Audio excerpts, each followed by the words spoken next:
भाई मैं आपका दोस्त एडवोकेट मोहम्मद आबाद कुरैशी। आज का जो टॉपिक लेकर आया हूँ वो है IT bill, income tax bill. फरवरी 2025 में देश की वित्त मंत्री श्रीमती निर्मला सीतारमण द्वारा बजट पेश किया गया था और बजट में अनाउंस किया गया था कि हम आईटी क्षेत्र में एक नया बिल लेकर आएंगे, इनकम टैक्स का नया बिल लेकर आएंगे। तो इनकम टैक्स का नया बिल बना दिया गया है और वो पेश कर दिया गया। अब इस बिल की क्या है खास बात, इस बिल का किन लोगों पर असर पड़ेगा? आप छोटे व्यापारी हैं, बड़े व्यापारी हैं, आप सर्विसमैन है या एक आम आदमी है, आपका बिल में ऐसे कौन कौन से पॉइंट है जिनका आप पे असर पड़ेगा और जिसका आपको पता होना जरूरी है। तो दोस्तों, आप बिल के बारे में पूरा अच्छी तरह समझना चाहते हैं, इस वीडियो को शुरू से लेके एंड तक देखिए।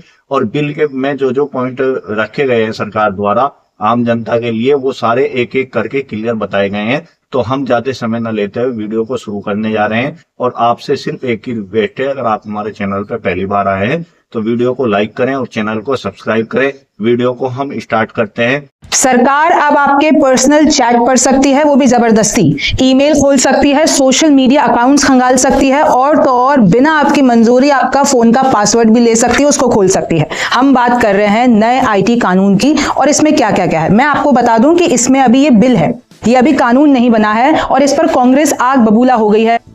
5 पॉइंट्स में समझिए कि आखिरकार इसके प्रोविजंस क्या है। अफसर अब बिना वारंट आपके पर्सनल अकाउंट देखेंगे, बड़ा सवाल है, और उसमें क्लॉज में ये बात लिखी हुई है। दूसरा है पुराने आईटी एक्ट और न्यू इनकम टैक्स बिल में आखिरकार अंतर क्या है। तीसरा है कांग्रेस ने सरकार पर क्या आरोप लगाए हैं और तो और इस पर इतना बवाल क्यों हो गया है। चौथा है कि क्या भारतीय संविधान ऐसा करने की इजाजत देता है कि नहीं देता है। और पांचवा है कि कैसे आपका सबसे बड़ा खजाना अब खतरे में है।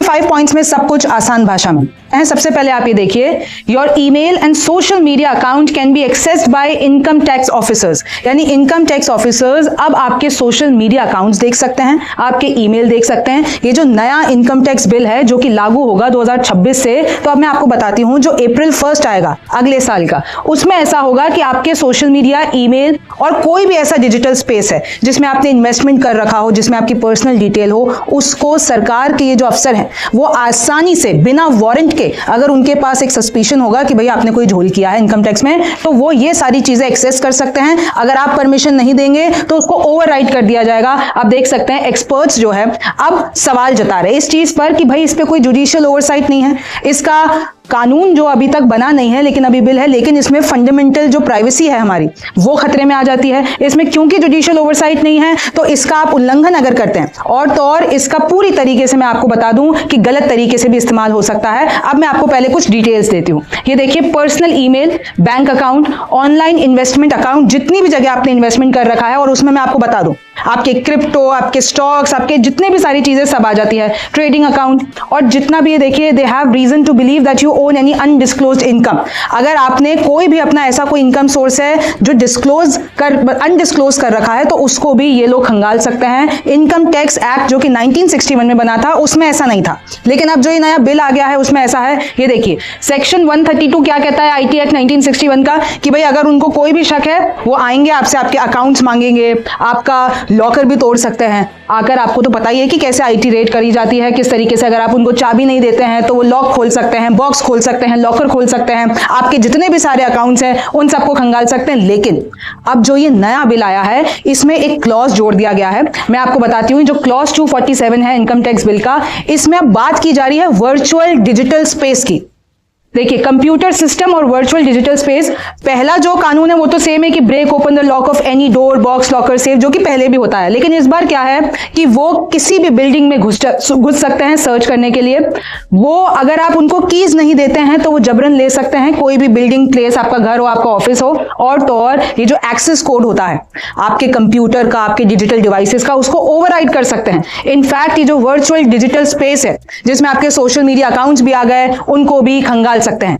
तो देखिए, मैं आपको और क्लैरिटी के साथ बता देती हूं कि भाई इस वर्चुअल डिजिटल स्पेस में क्या क्या आता है। तो देखिए, सबसे पहले email servers, social media account, online investment account, trading account, banking account, any website used for storing details of ownership of any asset, remote server, cloud server, digital application platform, और कोई भी ऐसा सिमिलर नेचर का आपके phone में, मतलब पूरा आपका फोन उनके हाथों में होगा और आप कुछ नहीं कर पाएंगे। ये है क्लॉज 247। अच्छा, कौन कौन इसको एक्सेस कर सकता है? तो उनके नाम में देखिए, द ज्वाइंट डायरेक्टर डायरेक्टर जो कि additional director, joint commissioner, additional commissioner, assistant director, deputy director, assistant commissioner, income tax officer, यही वो अथॉराइज्ड ऑफिसर्स हैं जो कि ये सारी चीजें कर सकते हैं। इनके अलावा कोई भी आपसे ये सारी चीजें नहीं मांग सकता है। अब सवाल आता है कॉन्स्टिट्यूशनल वैलिडिटी पर कि क्या संविधान सच में ऐसा करने की हमें इजाजत देता है कि नहीं देता है। पोटेंशियल स्टेट ओवररीच, यानी एक तरीके से सरकार आप पर सर्विलेंस कर सकती है, और कांग्रेस ने भी इस मुद्दे को उठाया है कि आप जो इसके लीगल इश्यूज है इससे कैसे डील करेंगे, प्रैक्टिकल इन्फोर्समेंट कैसे होगा।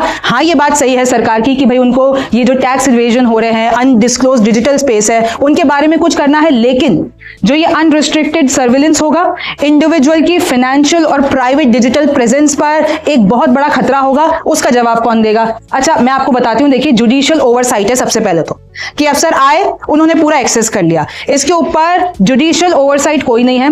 प्रोसीजरल सेफगार्ड्स, यानी एक प्रोसेस होता है ना भाई, वारंट लेकर आते हो उसके बाद सारी चीजें शुरू होती है, इसमें ऐसा भी कुछ नहीं है। अगर उनके पास कोई वारंट नहीं होगा तो वो कर सकते हैं, चाहे आपका बिजनेस हो, प्रोफेशनल हो, इंडिविजुअल, हर मामले में आपकी प्राइवेसी पर खतरा है। अब देखिए डेटा प्राइवेसी प्रिंसिपल्स कहां गए इसमें, किस तरीके से कंसेंट आपका कहां गया, और इसमें जो पूरा आपका डिजिटल इकोसिस्टम है उसके लिए भी बड़े लीगल चैलेंजेस इसमें खड़े हो जाते हैं। अब देखिए मैं आपको थोड़ा सा और कानून के बारे में बता देती हूं। सुप्रीम कोर्ट ने 2017 में साफ कह रखा है कि जो ये राइट टू प्राइवेसी है आर्टिकल 21 के अंदर, इसमें दिस इज सैक्रोसेंट, मतलब इसके साथ कोई खिलवाड़ नहीं हो सकता। तो अब तो एक्सपर्ट्स यही सवाल उठा रहे हैं ना कि आखिरकार ये जो राइट टू प्राइवेसी इस पूरे लॉ में अगर ये बन जाता है, पास हो जाता है, तो इसमें राइट टू प्राइवेसी तो सबसे पहले जा रही है। आप एक पूरा प्रोसेस करेंगे लॉ का, इसमें पावर का गलत इस्तेमाल भी हो सकता है। और देखिए एक्सपर्ट्स का तो यह भी कहना है कि भाई सोशल मीडिया अकाउंट्स और फाइनेंशियल अकाउंट्स का आपके इनकम टैक्स से ये क्या कोरिलेशन है, कोई कोरिलेशन नहीं है, फिर भी इसमें ये क्लॉज डाला गया है, तो इसके पीछे क्या माजरा है। अच्छा, कुछ एक्सपर्ट्स ये भी कह रहे हैं कि आप एक्सेप्शन कर देते, आपको इसको कानून बनाने की जरूरत नहीं है कि भाई आप सब कुछ चेक कर लेंगे, आप इसको एक्सेप्शन बनाइए, एक रीजनेबल और एक प्रोबेबल ग्राउंड्स क्रिएट कीजिए, एक प्राइवेट प्रेमाइसेस में इसको पूरा कीजिए, और ये पूरा का पूरा एक प्रोसेस के साथ होना चाहिए। आप ऐसे ही घुस के पूरा डिजिटल लाइब्रेरी उनकी एक्सेस नहीं कर सकते हैं, इसमें सीरियस एथिकल कंसर्न्स हैं।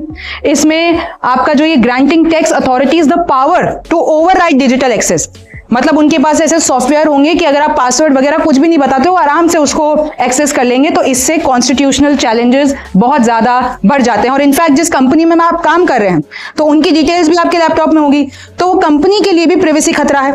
तो इसमें बहुत सारे अभी सवाल उठ रहे हैं। और इनफैक्ट कांग्रेस, देखिए your privacy is under attack, ये कांग्रेस का पोस्ट है। उन्होंने बताया है कि देखिए मोदी गवर्नमेंट कैसे पुश कर रही है नया इनकम टैक्स कानून, इसमें कोई अकाउंटेबिलिटी नहीं होगी, कोई ओवरसाइट नहीं होगा। दरअसल मोदी सरकार को आप पर स्पाई करना है, जासूसी करनी है, चाहे आपके ईमेल हो, सोशल मीडिया अकाउंट हो, बैंक अकाउंट हो, ट्रेडिंग अकाउंट हो, सब उनके पास होंगे, उनको सर्विलांस करना है। All they need is mayor suspicion, यानी उनके पास सबूत नहीं होगा, उनके पास जस्टिफिकेशन नहीं होगा, सिर्फ अगर एक शक भी होगा ना तो भी आपके पास ये सारी चीजें आपकी खंगाली जा सकती हैं। अच्छा, फिर कांग्रेस ये कहती है कि भाई मोदी सरकार की तो आदत है कि ऑपोजिशन को डराओ और इस तरीके से अब तो हरास और इंटिमिडेट करना चाहते हैं ऑर्डिनरी सिटीजन को, कि कोई भी अगर खिलाफ में आवाज उठाएगा तो आपके पास ऐसे सारे लॉज हैं। Settle political scores by targeting opponents, weaponize the system to destroy reputation and life, यानी लिटरली अगर वो इतनी सारी आपकी पर्सनल चीजें हैं वो अगर बाहरी के हाथों में लग जाती है और अगर आप चलो रिलीजियस सिस्टम के हाथों में लग जाती है, तो कांग्रेस ये कह रही है तो इससे तो आप किसी की रेपुटेशन, किसी की जिंदगी को भी कहीं ना कहीं खतरे में डाल सकते हो। डेमोक्रेसी रिस्क पर है क्योंकि इसमें जो फाउंडेशन है पर्सनल फ्रीडम की वो सबसे ज्यादा रिस्क पर है। आपके राइट्स इग्नोर किए जा रहे हैं क्योंकि राइट टू प्राइवेसी एक्ट इसका सम्मान नहीं हो रहा है। अब कांग्रेस इस पूरे मुद्दे पर चढ़ गई है। और आखिरी पॉइंट देखिए कैसे आपका सबसे बड़ा खजाना अब खतरे में है, क्योंकि अगर इस वक्त हम डिजिटल एज और एआई एज की बात करते हैं, आपके लिए सबसे बड़ा खजाना क्या है? आपकी डिजिटल इंफॉर्मेशन आपके लिए सबसे महत्वपूर्ण है। अच्छा, ये जो पासवर्ड्स हैं, ओटीपी है, ये सब तिजोरी की चाबी है। एक बार किसी के हाथ ये लग जाते हैं तो ये जो आपका खजाना है वो लूट लिया जाता है। अब मैं आपको बताऊं कि लुटेरे कौन है इसमें लुटेरे हैं ये स्कैम्स, ये एआई, ये साइबर अटैक जो होते हैं, ये सब लुटेरे, क्योंकि ये आपके सारे डिजिटल खजाने को लूट लेना चाहते हैं। किनके जरिए? पासवर्ड्स के जरिए, ओटीपी के जरिए। आपकी सिक्योरिटी क्या है? आपकी सिक्योरिटी है आपकी अवेयरनेस, इन मुद्दों की जानकारी, क्योंकि हम आपको बार बार हर एक स्कैम, हर एक साइबर अटैक के बारे में इसलिए अच्छे से बताते हैं कि आपको पता हो कि आपके साथ क्या हो सकता है। भाई आजकल तो लोग ज्यादा जानकारी एआई प्लेटफॉर्म्स पर डाल देते हैं, उनसे कुछ सवाल करने के चक्कर में उनको ये नहीं पता चलता है कि वो अपनी पर्सनल इंफॉर्मेशन उनके साथ शेयर कर रहे हैं। दावा तो ये भी किया जाता है कि आपका अब कुछ भी पर्सनल नहीं रहा है। अगर आप मोबाइल इस्तेमाल कर रहे हैं, कोई ऐप इस्तेमाल कर रहे हैं, तो आपका सारा जो डेटा है ना वो सब कंपनियों के पास जा रहा है। आप अचानक से कुछ नाम लेते हैं कि भाई मुझे जूता खरीदना है, 2 सेकंड बाद 3 सेकंड बाद जब आप इंस्टाग्राम चलाएंगे तो लो जूते के ऐड आ जाते हैं। तो इस तरीके से दावे तो यही होते हैं कि आपका जो पर्सनल डेटा है it's no more personal now. इस पे बहुत सारी चीजें, बहुत सारे डिबेट्स, बहुत सारे ओपिनियंस भी आते हैं, लेकिन 100 बात की एक बात है कि अवेयरनेस और जानकारी आपके लिए बेहद जरूरी है। आपके बारे में सब फोन के जरिए दुनिया को पता चल रहा है, ऐसे दावे किए जाते हैं और ये कहीं ना कहीं सच भी है। तो ऐसे में आपको क्या करना चाहिए? आपको इसके बारे में जानकारी रहनी चाहिए और अवेयर रहना चाहिए। आपको इसके बारे में क्या लगता है मुझे कमेंट सेक्शन में जरूर बताइए। और जाते जाते एक आखिरी बात कह देती हूं कि अभी ये पूरा जो मामला है वो रिव्यू पे चल रहा है। भाई जो क्लॉजेस मैंने आपको बताए हैं वो अभी सिर्फ बिल है, क्योंकि आप देख सकते हैं कैसे सेलेक्ट कमेटी जो है लोकसभा की ये अभी एग्जामिन कर रही है कि भाई किस तरीके से क्लॉज हटाने हैं, किस तरीके से ऐड करने हैं। तो इसमें देखिए आप देख सकते हैं बीजेपी एमपी बैजयंत पांडा इस पूरे, चाहे वो FICCI हो, CII हो, ICAI, इन सबको इन्होंने इकट्ठा कर रखा है। इनसे अभी तक राय मशवरा किया जा रहा है कि भाई इसको और कैसे बेहतर किया जाए। इनफैक्ट ICAI ने तो सजेशन भी दे दिया है कि 90 से 100 क्लॉजेस रखो, जबकि इसमें तकरीबन 500 से ज्यादा क्लॉजेस हैं, लेकिन आप इसको 90 से 100 रखो। लेकिन अब इसमें क्या होता है, अगले साल से ये लागू होता है नहीं होता है, इसमें क्लॉजेस चेंज होते हैं, ये तो वक्त बताएगा। दोस्तों आपने पूरी वीडियो देखी, आपको वीडियो कैसी लगी? वीडियो अगर आपको अच्छी लगी हो तो लाइक करिए, शेयर करिए और चैनल को सब्सक्राइब करिए। और इसी तरह की बहुत सारी वीडियो हमारे चैनल पर अपलोड है, हमारे चैनल को विजिट करिए और अपनी जानकारी बढ़ाइए। Thanks for watching this video.